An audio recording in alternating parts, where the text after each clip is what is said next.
Mais fácil achar o papel. É o último. Não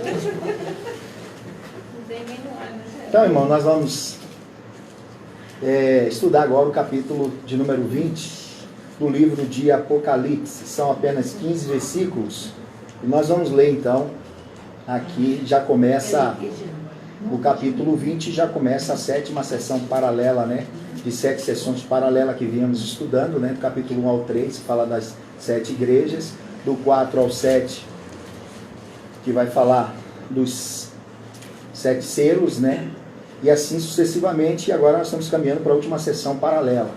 Porque quando a gente vai falar sessão paralela, eu quero aqui ressaltar mais uma vez que nós estamos dizendo que o livro de Apocalipse, ele não é um livro cronológico, como um livro histórico, por exemplo, que você lê capítulo 1, 2 e é assim sequenciado cronologicamente, eventos que ocorrem um após o outro, né? Sucede após um após o outro.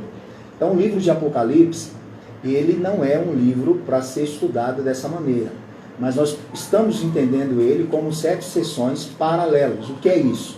Volto a dizer, um recurso usado no mundo antigo, né, que era para memorizar. Então se repetia a história com nuances diferentes, com características diferentes, com o propósito de fazer com que eles fixassem, compreendessem e gravassem.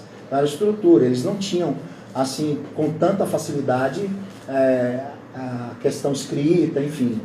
Então eles usavam esses recursos para poder memorizar. E a gente vai ver também isso, muitas vezes, a tradição sendo passada historicamente, tudo que Deus havia feito e a ordenança de Deus, mandando que os pais contassem aos seus filhos, para que então ficasse gravado na mente dos filhos aquilo que Deus já havia feito. Como eles não participaram de muitas coisas, mas ouvindo as histórias dos seus pais, através da experiência com Deus, eles conhecessem a Deus a partir da experiência contada.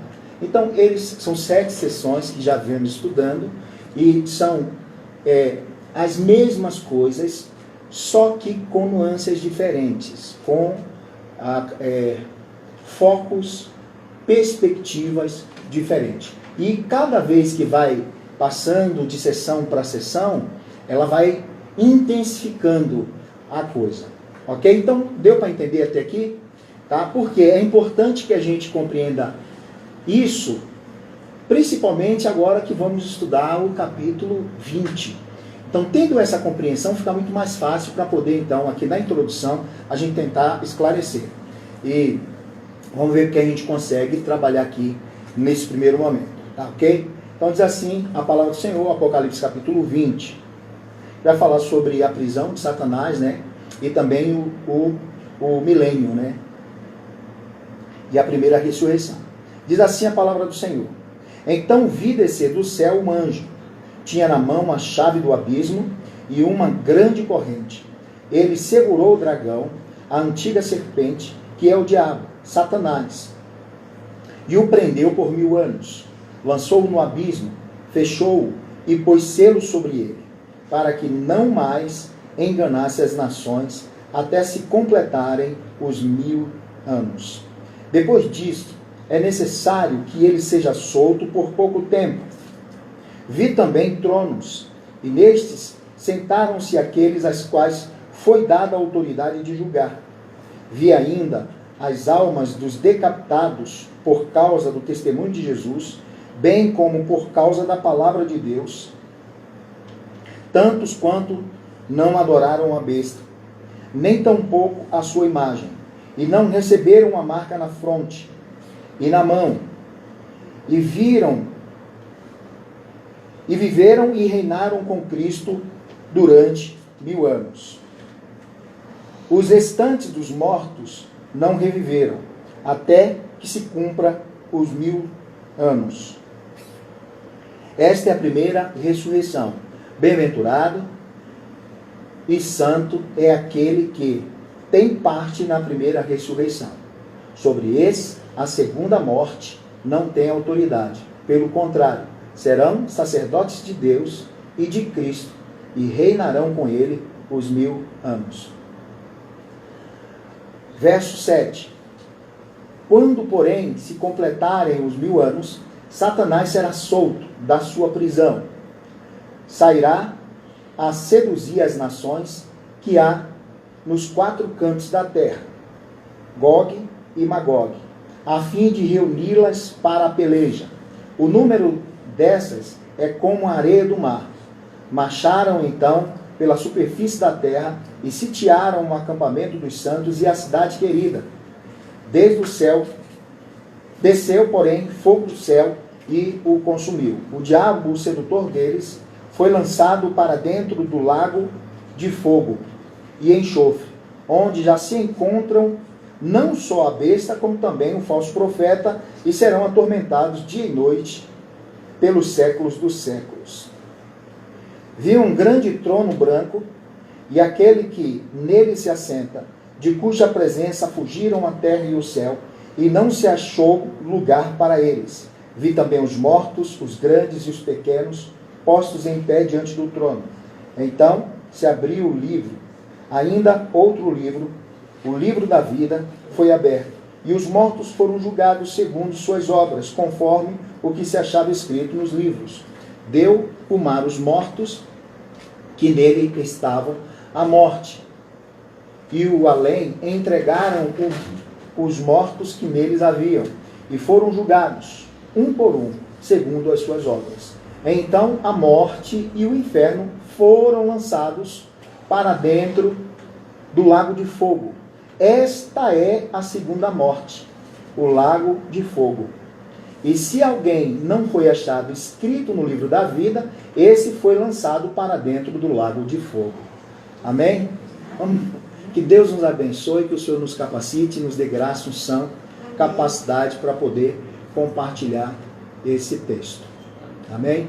Então, como eu disse, é um livro que do livro de Apocalipse, um capítulo que não há um consenso entre muitas linhas, né, dentro do próprio Evangelho. Então, por exemplo, nós vamos ver aqui a linha dos pré-milenistas, né? O que são os pré-milenistas? O que é que eles creem? Então, quando eles olham para esse texto, eles olham para esse capítulo e eles conseguem então entender esse capítulo 20 como um capítulo que sucede cronologicamente a vinda de Cristo. O que isso significa? Que esse capítulo 20 vai acontecer depois do capítulo 19, do que ocorreu no capítulo 19. Então, por isso que no início eu falei aqui para vocês, fiz questão de trazer, que não é bem assim, porque aí a importância de entendermos que esse livro, eles são 7 sessões paralelas, que acontecem, que são as mesmas coisas, que apenas são repetidas 7 vezes, com nuances diferentes, perspectiva diferente, do capítulo 1 ao 3, principalmente, foi para mostrar as 7 igrejas, o que estava acontecendo com as 7 igrejas, capítulo 4 ao 7, a perseguição do povo de Deus, então com perspectivas diferentes, mas todas elas começam com perseguição e terminam com a vinda de Cristo. Todas as 7 sessões. Então, por quê? Se nós lermos e entendermos que esse livro é um livro cronológico, nós vamos colocar esse milênio posterior à segunda vinda de Cristo, que é o que os pré-milenistas acreditam, ok? Então, eles entendem que o capítulo 20, ele sucede cronologicamente posterior à vinda de Cristo. Por que eu estou dizendo isso? Porque o capítulo 19, nós estudamos que já aconteceu o juízo final. Então a ideia aqui, a gente precisa ter muito cuidado quando todo livro, qualquer livro que você vai ler, nós precisamos entender a estrutura literária e respeitá-la. Ler como ela deve ser lida, cada estrutura. Então esse livro aqui, ele não é um livro cronológico. Então você vai ver muita coisa que estudamos no capítulo 19, acontecendo nas primeiras sessões, no final de cada sessão, que é a manifestação do Filho de Deus, julgando os inimigos de Deus que se levantaram. Então, o capítulo 19 se trata especificamente da segunda vinda de Cristo. E que Cristo veio e que aniquilou todas as coisas. Então, eles entendem que, a posterior a isso, a segunda vida de Cristo, entendendo esse livro cronologicamente acontecendo, né, subsequentemente, depois do capítulo 19, que depois da segunda vinda de Cristo, aí então Cristo vem para a Terra, vai reinar mais um ano, o milênio, né, que tem essa interpretação, sobretudo dos arminianistas, né, que creem dessa forma, que Cristo vai vir e vai reinar 1000 anos na Terra. Tá? Essa introdução provavelmente vai ser um pouco comprida para que a gente tente entender esse livro, especificamente o capítulo 1. Então, assim, eles compreendem que depois da segunda vinda de Cristo, que esse milênio vai acontecer, porque está no capítulo 20, como se fosse uma história cronológica, e não é. Ok? Então, Cristo vem e vai reinar 1000 anos. E depois Satanás vai ser solto. Depois Satanás será solto. E depois que ele for solto por um pouco de tempo, aí então Cristo vai subjugar de novo. Então teremos 2 juízos final. Pelo menos. Então a gente precisa entender exatamente essa questão. Ok? Até aqui dá para acompanhar, né? Por enquanto. Se não der, você pode interromper, perguntar. E aí a gente vai aprendendo, vai crescendo. Às vezes eu posso falar aqui, trocar algumas palavras, vocês corrigem também. Então o que acontece é exatamente isso. Agora, o milênio acontece... Você está me olhando, sabe? Você não está entendendo nada? Depois eu vou desenhar. Vou comprar ilustrado, uma Bíblia ilustrada. Brincadeira. Mas assim, então, os pré-milenistas, eles acreditam que esse evento vai se dar depois da segunda vinda de Cristo. Por consequência, eles acreditam, então, que haverá 3 vindas de Cristo. A primeira, ele veio como homem, morreu e ressuscitou. A segunda, ele virá secretamente. Ok? A segunda, ele virá secretamente. Vai arrebatar a igreja. E a igreja não vai passar pela tribulação. E virá a terceira vez para lidar com os judeus. Tá certo? E aí, então, depois vem o milênio. E Cristo vai reinar na terra 1000 anos depois do juízo final. Não existe. O juízo final se deu no início da 7ª sessão, no final da 6ª sessão, no capítulo 19. Que nós estudamos aqui o juízo final. Já foi jogado no abismo quem? O anticristo, né? E não, o inferno será depois. O anticristo e a besta. Já foi lançada ali, tá? Depois será lançado o dragão e quem mais? Agora é o inferno, não. O dragão e o inferno. Será lançado lá no lago de fogo. Então o que acontece? O texto vai desenrolando nesse sentido. Então eles creem que depois de tudo isso, virá o Senhor no céu, ficar 1000 anos na terra, um reinado de paz, depois Satanás será solto. Não faz sentido. Isso não faz sentido.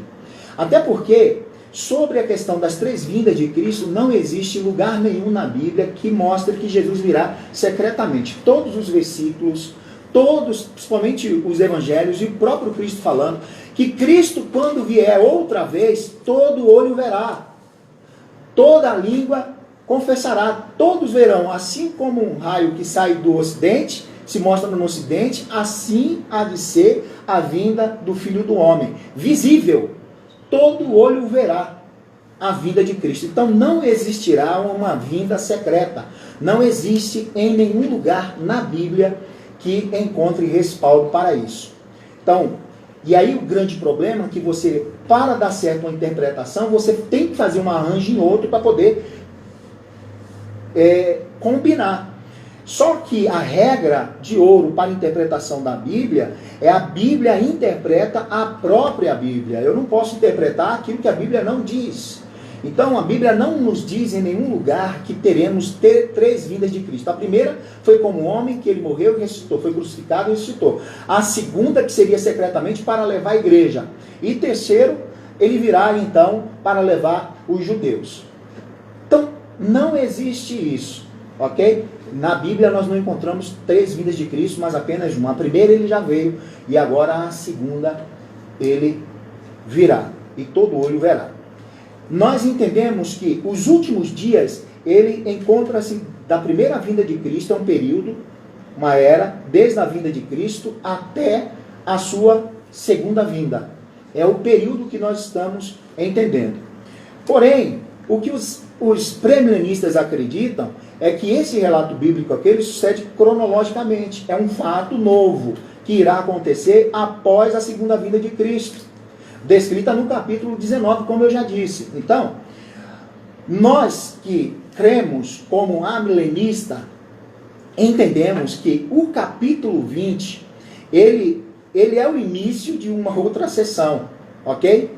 Então, os amilenistas creem que o capítulo 20 é o início de uma outra sessão paralela e não sucessão cronológica. O que é que está acontecendo? Nós falamos que ele é dividido em 7 sessões. Já estudamos 6. O capítulo 20 vai dar início à 7ª sessão.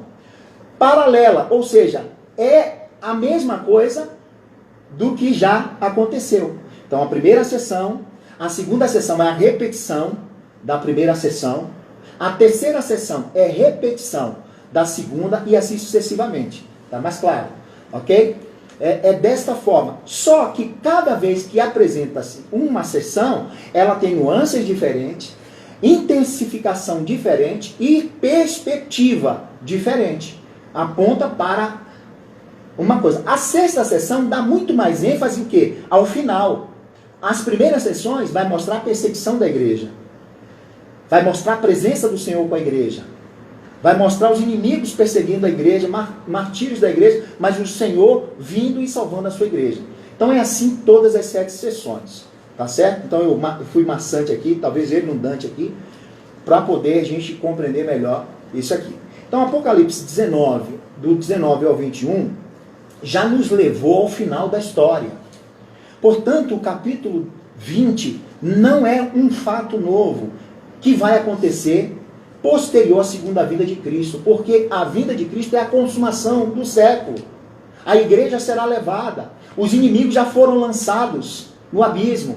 É isso que o capítulo 19 vai dizer, que no capítulo 19 já foi julgado os 5 inimigos, o dragão, a besta que emergiu do mar, a besta que emergiu da terra, o falso profeta, o anticristo e a grande Babilônia ou a grande meretriz.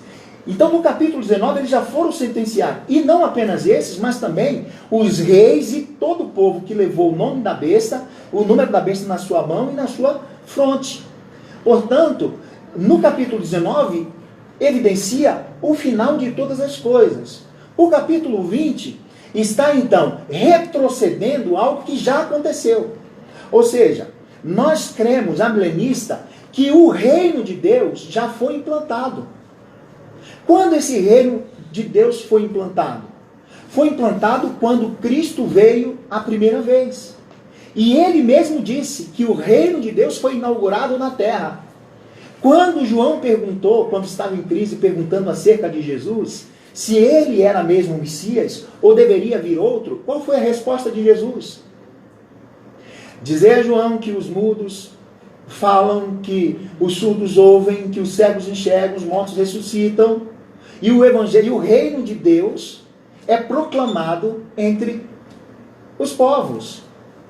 E a Bíblia fala que o próprio Jesus diz que ele veio implantar o reino. Então essa expressão de reino de Deus, Cristo reina sobre toda a terra desde já.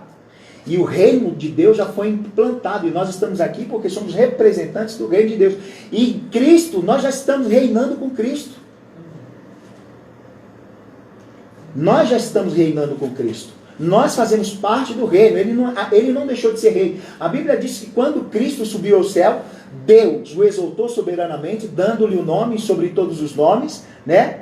Ao qual todo joelho se dobrará, toda língua confessará que Ele é Senhor. Então Cristo é rei, Ele está no trono. Mas nós reinamos com Cristo aqui na terra. Então a interpretação dos amilenistas, diferente do pré-milenista, é de que só que o reino de Deus já foi implantado. E que o capítulo 20, ele não é um episódio que sucede o capítulo 19, visto que o capítulo 19 é o fim, o juízo final e a sentença, e a igreja será levada. Os irmãos lembram que lemos aqui o final, a igreja cantando, Cristo casando com a igreja, a boda do Cordeiro, bem-aventurado, a grande ceia e a matança, e o anjo brama e chama todas as aves para comer a carne de cavalos, carne de reis, carne de todos os inimigos que estavam na terra. Então o capítulo 19 mostra o final. O capítulo 20 não é cronologicamente que sucede posterior, um evento novo, como muitos creem por causa dessa interpretação. Então acho que deu para entender até aqui? Vamos ainda devagar, senão a gente vai engasgar aqui, ok? Então assim, o milênio ele antecede a segunda vinda. Esse milênio não é posterior, não faz sentido. Concorda? Não faz sentido. Ele antecede. Então qual é esse milênio? Esse milênio é o reino de Deus que já foi implantado. Só que muitos não veem. O reino de Deus está sendo pregado na terra a toda criatura. Nós já desfrutamos do reino de Deus aqui na terra. Nós estamos reinando. E essa expressão milênio não é literal, como por exemplo 144 mil. É um número de completude. Um período extenso, um período grande, uma era, a dispensação.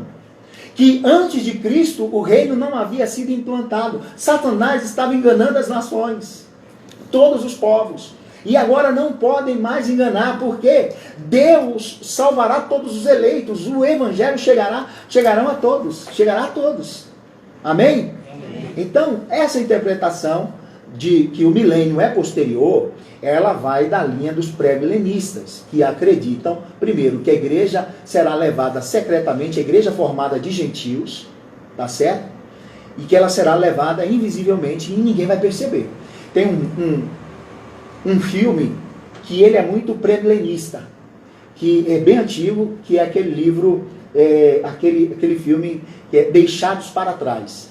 É um filme evangélico e que mostra então, por exemplo, o filme acontece e de repente quando Cristo vai vir, está o piloto de avião, ele é tomado e a roupa cai dobradinha na poltrona, nos ônibus, nos carros, né? As pessoas desaparecem e as roupas ficam, e ninguém vê o Messias. Então, esse filme, Deixado para Trás, ele é pré-milenista. Ele acredita que é uma segunda vinda secreta, e a terceira depois todos verão.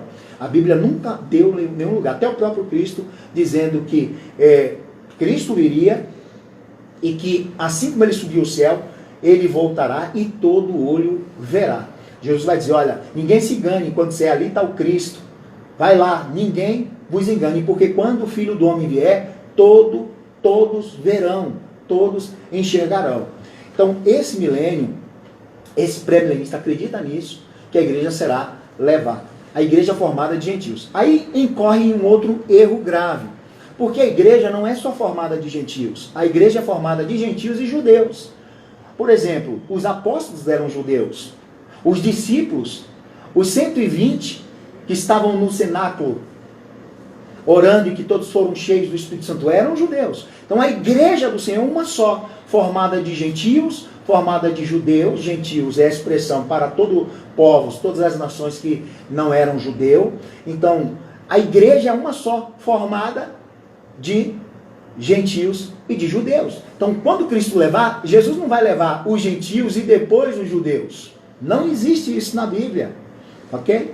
Então, essa visão de pré-milenista incorre nesse erro. E por isso, interpretam que o capítulo 20, ele se dá posterior, cronologicamente, ao capítulo 19, e não faz a interpretação correta, percebendo que o capítulo 19 já é o final.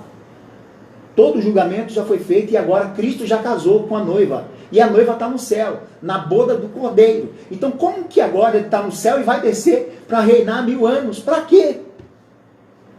Qual o objetivo? E depois desse milênio será solto Satanás por um período de tempo. E logo acaba. E aí vem de novo outro juízo final. E a igreja subirá de novo. Não faz sentido, nem teologicamente, nem fazendo uma exegese aqui extraordinária, não consegue fazer e nem achar absolutamente nada desses argumentos. mas é muito comum, é muito propagado. E o pré-milenismo é muito mais propagado até do que o amilenismo. E tem também o pré-milenista histórico, que crê em duas vindas de Cristo, que é aquele veio a primeira vez e que ele virá agora para salvar os judeus. Mas Paulo vai dizer que na igreja do Senhor, no Evangelho, não existe mais judeu, nem grego, nem rico, nem pobre, nem escravo, nem livre, nem homem, nem mulher. Todos se tornam um. A Bíblia diz que Cristo removeu a inimizade que existia entre nós. Somos apenas um corpo de Cristo. Não existe no corpo de Cristo, eu sou judeu, eu sou hebreu, eu sou não sei de onde. Não existe, somos um diante do Senhor. O próprio Paulo vai dizer que no corpo de Cristo, Deus não há distinção. Todos fazem parte do mesmo corpo. Então não existe duas igrejas, duas formas de salvação. Ok? Então, dessa forma nós interpretamos que o milênio ele não é literal, 1000 anos. E aí eles entendem que é, sobretudo, literal e que eles reinarão 1000 anos. Então, tem algumas coisas que eu queria pontuar aqui acerca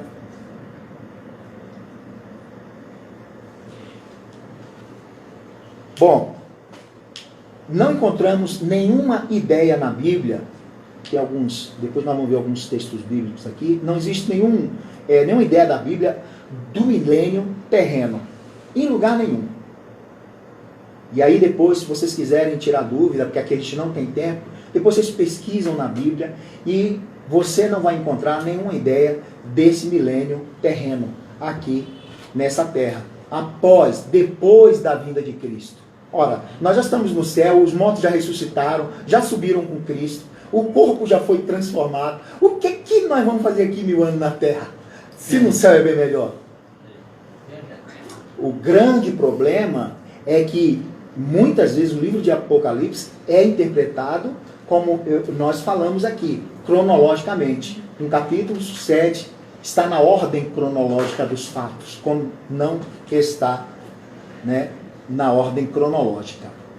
Então, nós não vamos ver nem Cristo, nos evangelhos de Cristo, falando que havia algum milênio na terra, reino terreno, até porque nós vamos ver várias expressões bíblicas, sobretudo no livro de Apocalipse, que de 67 expressão trono, se referindo ao trono de Deus, de 67 que há na Bíblia, só 47 está no livro de Apocalipse, e se referem ao céu, e nunca o trono de Deus na terra.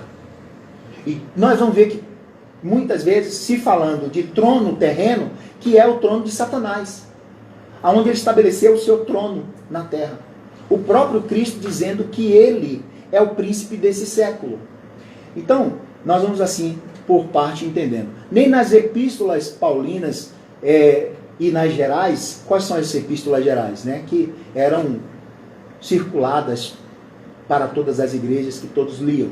Nós não vamos ver uma ideia de um milênio terreno. E é a Bíblia que faz a interpretação da própria Bíblia. Eu não posso interpretar aquilo que a Bíblia não diz. Certo? Então não encontramos essa ideia. O milênio fala de Cristo reinando fisicamente aqui nesse mundo, enquanto seu ensino mostra que o reino de Cristo é espiritual. O reino de Cristo não é terreno. O próprio Cristo falou, meu reino não é deste mundo. Então não há nenhuma respaldo bíblico para perpetuar essa ideia. Ok? Então nós vamos seguindo aqui o capítulo do verso 1 ao verso 3. O computador abençoado.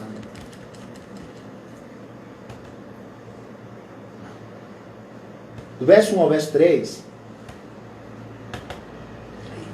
Do verso 1 ao verso 3, nós vamos falar sobre a prisão de Satanás. Aí no decorrer de cada versículo que nós vamos expressar, vamos ler e explicar, vamos entender o que eu estou dizendo. A ideia é que, na medida que formos expondo o texto, ele fique muito mais claro, fique muito mais evidente. Por quê? Nós lemos aqui acerca o fato acontecendo, que vem o milênio e depois Satanás seria solto por um pouco de tempo. Nós vamos ver que esse fato já aconteceu e já estudamos isso. Ok? Capítulo 17, se eu não me engano. Então diz o seguinte, verso 1 ao 3 diz o seguinte: então vi descer do céu um anjo, tinha na mão a chave do abismo e uma grande corrente. Ele segurou o dragão, a antiga serpente, que é o diabo, Satanás, e o prendeu por 1000 anos. Ok? E aí então segue-se essa interpretação pré-milenista de que é um fato posterior à segunda vinda de Cristo, do capítulo 19, o juízo final. Aí vem então isso, né, e fica preso 1000 anos e depois ele é solto. E nós vamos entender essa expressão prisão, em primeiro momento. Tá certo?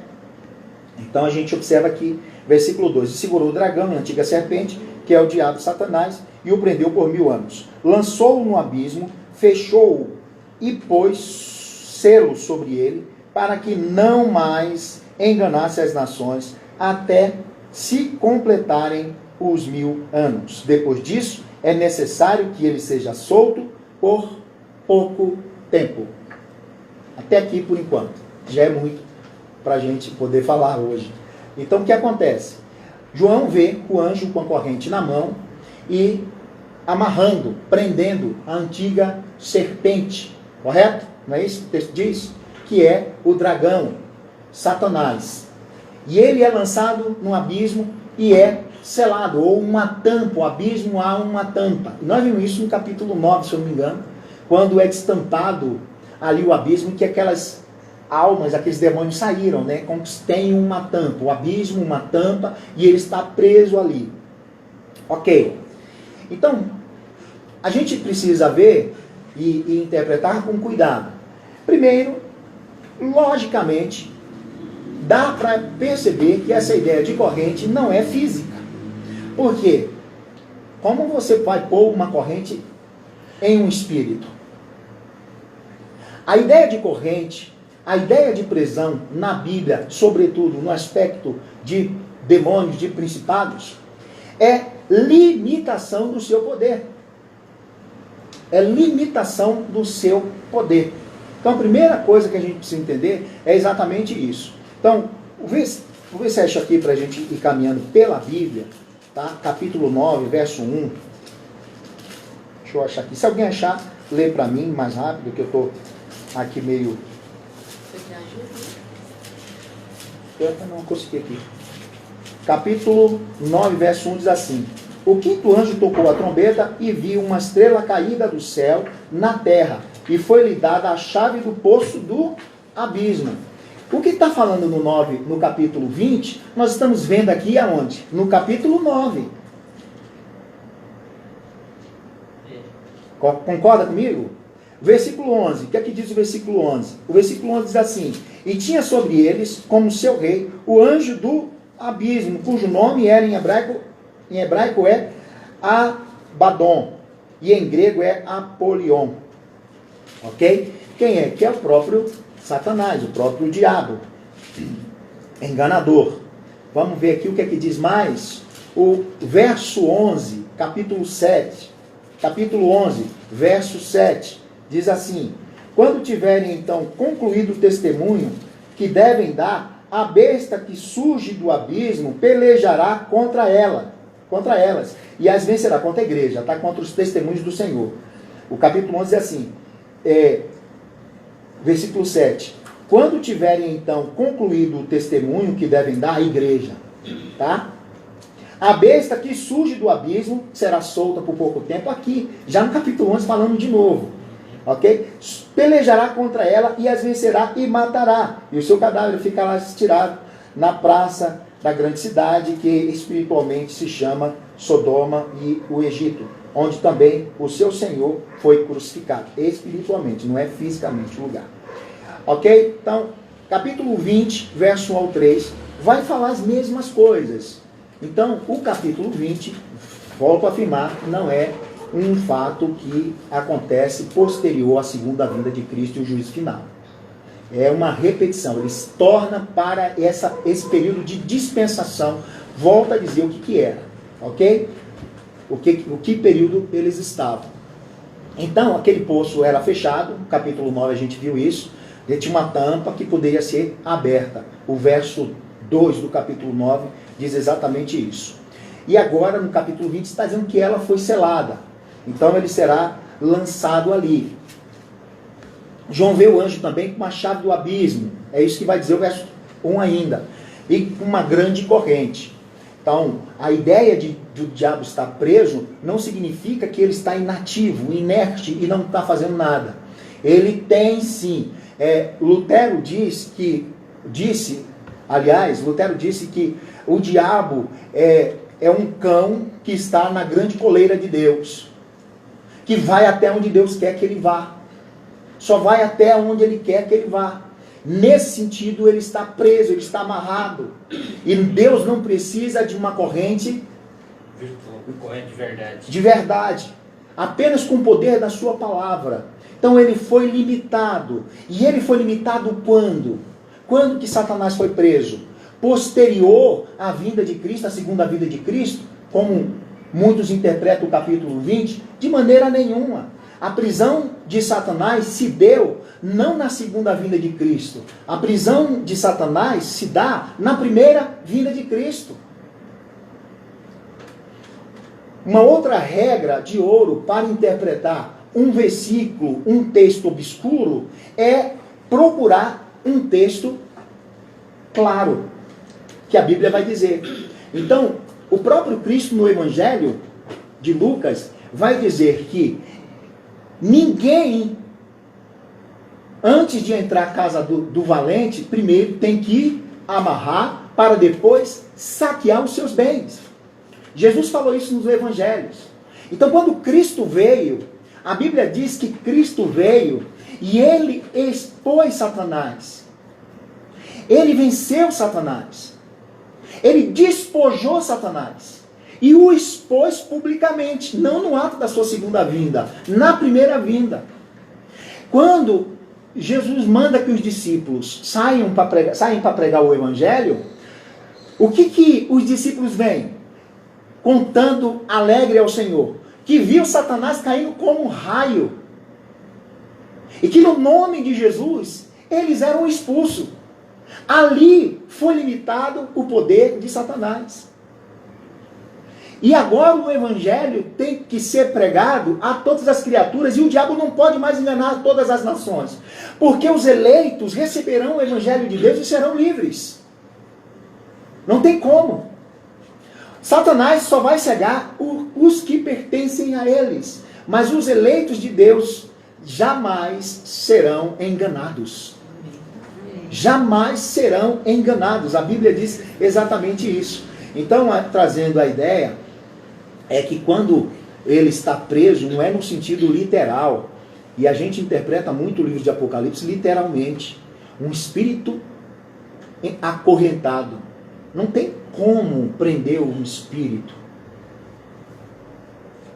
Então, é o poder de Deus, o limite. Assim, por exemplo, nós enxergamos, por exemplo, no mar, a divisão do mar e a terra, nós vimos algum tipo de muro? Nós vimos alguma corrente? No entanto, o mar respeita o seu limite. Só ultrapassa quando Deus permite, para trazer juízo à terra. Mas não faz. Não vai. Então, queridos, a gente precisa entender isso. Então, um espírito, ele não pode ser amarrado com corrente. Prendeu, fechou, selou, são termos que denotam limitação do seu poder. Como, de fato, Satanás está limitado. Falta quanto tempo? Já deu? Então, nós vamos terminar, já deu 1 hora, gente. Eu não falei nada. Mas é bom assim, porque fica bem... Então, o que eu quero concluir dizendo é o seguinte. Satanás, por exemplo, a gente vai ver aqui o Comando Vermelho, o PCC e tantos outros. Não sei nem se eu posso falar isso aqui. Talvez o Instagram. Oi? Não, eu falo aqui o Instagram, tem coisa que a gente não pode dizer. Então, por exemplo, a gente observa assim, as facções na prisão, eles estão presos? Estão, em prisões. Fisicamente estão. Mas eles estão presos, eles ainda estão operantes? Sim. Eles estão operantes, com certa limitação, mas estão operantes. Se eles estivessem soltos, eles fariam muito mais do que o que estão fazendo preso. É mais ou menos essa a ideia. Então, uma corrente de Deus, alguém disse que a corrente de Deus é grande. Então é um cão, como Lutero disse, que o diabo é o cão na corrente de Deus, que vai até onde Deus quer que vá. Aonde Deus não quer que vá, ele não vai. Nesse aspecto é que Satanás perdeu o seu poder. E ele perde o seu poder na vinda de Cristo. Não é no capítulo 20, como muitos dizem, que Cristo vai prender e depois vai soltar. Por pouco de tempo. Você lembra aqui que nós falamos dos reinos que surgirão? 5 caiu. Um ainda está, que é o de Roma. E um manifestará. Parece que é no capítulo 17. E um se manifestará, que vai durar pouco tempo, que é o reino do anticristo, a manifestação do anticristo, e que vai durar por pouco tempo. É nesse período que Satanás será solto no aspecto de mais liberdade dada por Deus, para que se cumpra o propósito de Deus, para agir de uma forma muito mais intensa, que é a grande tribulação. Então o capítulo 20 não é um episódio novo. O capítulo 20 são os fatos que voltam a repetir-se, a ser contado, mas agora com outra perspectiva. Mas é a mesma história. Dito isso, nós encerramos aqui a minha introdução, porque é a nossa introdução. Deus abençoe em nome de Jesus. Aí vai continuar no outro aqui, nesse destaque, Isso, né? isso. A gente tem assim, a impressão, pastor, que a Bíblia vem em todos os sinais.